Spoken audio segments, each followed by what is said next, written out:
Well, here's a TV show I didn't think I was going to be talking about for a little while, and honestly, it has been a while, man. Rings of Power. You know, Rings of Power was one of the first things that really blew up this channel for the first few thousand subscribers that we ever gained, man, and it brings back memories talking about Rings of Power because now we officially are in season 2, right? Season 1, we had maybe like 1,000, 2,000 some odd subscribers, maybe 3, something like that. I don't really remember, but now going into season 2, we're probably going to be at almost 60,000 subscribers by the time this thing comes out. Well, apparently, ladies and gentlemen, Lord of the Rings of Power season 2 is going to feature Sauron and Galadriel having a romance and also seemingly featuring a gay character in Middle-earth. Give me the meat and give it to me raw.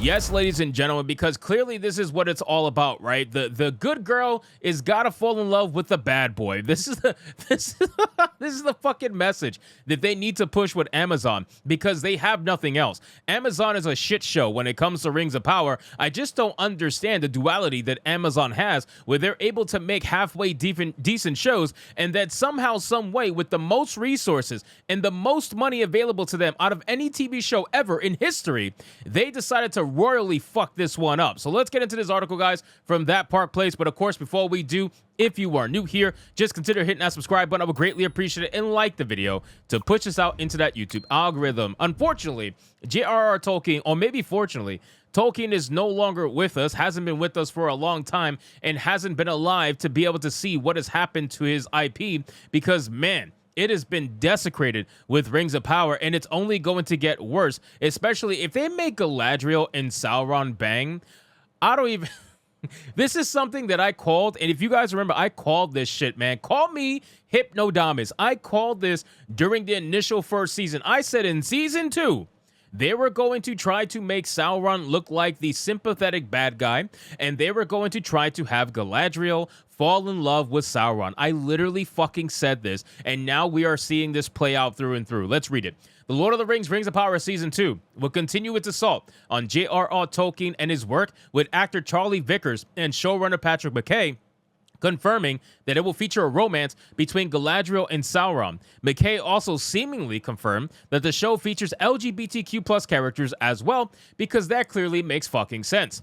During a Hall H panel at San Diego Comic-Con, actor Charlie Vickers, who plays Sauron, alongside showrunners Patrick McKay and J.D. Payne, as well as Galadriel actress Morfydd Clark, were asked if the show's second season would feature more of the romance that between Galadriel and Sauron that the first season showed.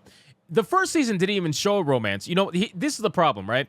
The first season showed her trusting someone that she shouldn't have trusted, but there wasn't necessarily a romance there. The problem is that all the Wokies who were watching this show, which was like 5 of them, they all were going on Twitter and spamming nonstop, "Oh my God, Morfydd Clark, Galadriel is going to bang Sauron. We need to see them bang. We have to see them bang. Please, let's see them bang." They were going crazy. So now, because they saw that everybody, all the modern audience wanted this kind of fanfic to happen, now they're going to be giving it to them.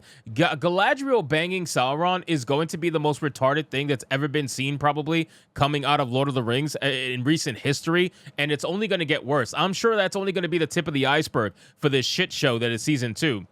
Vickers responded, "I think there is hope. What can we say?" McKay then encourages him, say it, say it. Vickers then states, "Yeah, I think we will." Oh, gee. To be clear, Galadriel never had any kind of romantic relationship with Sauron in J.R.R. Tolkien's Legendarium, given that she was married to Celeborn, which, by the way, where the fuck is Celeborn, bro? Like, this entire season, Celeborn has been MIA. They only mentioned him at the very end of season 1, and he has been missing from all the historical context where he was supposed to be the entire time, and yet he's just MIA, and nobody seems to bat an eye over this. And then you have literal J.R.R. Tolkien channels. You have Lord of the Ring channels out there on YouTube who are desperately trying to shill, who are trying to get mainstream access by being a good old little bitch and talking good about Lord of the Rings, Rings of Power, and yet they try to take themselves so seriously to be lore experts, and yet they're trying to say that Rings of Power is lore accurate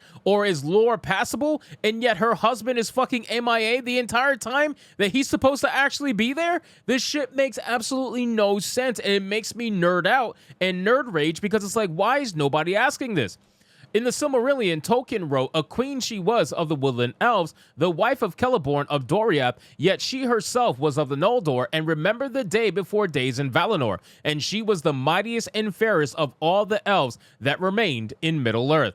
Furthermore, he made it clear that Galadriel was Sauron's chief adversary and obstacle during the Second Age in Eregion. He wrote in Unfinished Tales, in Eregion, Sauron posed as the emissary of the Valar, sent by them to Middle-earth, thus anticipating the Istari, or order them to remain there to give aid to the elves. He perceived at once that Galadriel would be his chief adversary and obstacle, and he endeavored therefore to placate her, bearing her scorn and outward patience and courtesy. Essentially, to translate that into, Ebonics, Galadriel absolutely saw through Sauron's bullshit. That is basically the simplest way to put it. Galadriel saw through the bullshit through and through, and Sauron realized that he could not fool her as easily and knew that she would be his greatest adversary. So to try to make it seem as if they are now suddenly gay lover elves or something like that is the most stupid and insulting thing to anybody who is a true J.R.R. Tolkien fan. And there's going to be a lot of them who are going to be hating on this show. I will not be one of them because I cannot bring myself to watch this piece of shit again. I watched the first season and damn near lost my mind. I'm not going to watch season 2. I will just let my other favorite YouTubers do it for me. Shout out to Disprove, but I'm not going to be doing this shit. Not only will the second season foster a romance between Sauron and Galadriel, but showrunner Patrick McKay seemingly confirmed that the show features gay characters. When asked if there will be an LGBTQ character in the show, McKay say maybe you have already. Oh, you gotta give the vague answers because if you give a direct answer, it's gonna give you backlash.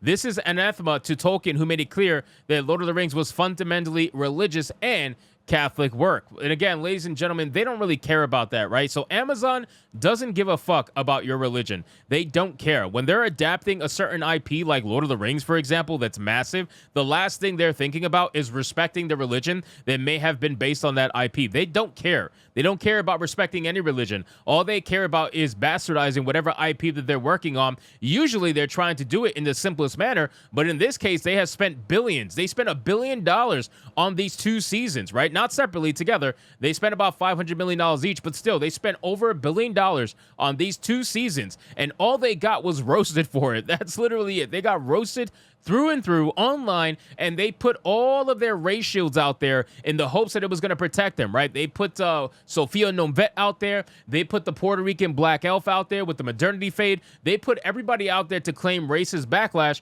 in the hopes that it will make them, a little bit better. But ultimately, all it got them was roasted. All it got them was less than 30% of people finishing the show. All it got them was terrible viewership past the first 2 episodes. All it got them was an absolute egg on their face. So anyway, guys, thank you so much for watching this video. Hope you did enjoy it. If you did, consider leaving me a subscribe. I would greatly appreciate it. Don't forget to like the video, comment, let me know what you thought, and I'll see you guys on the next one. Hypnotic out.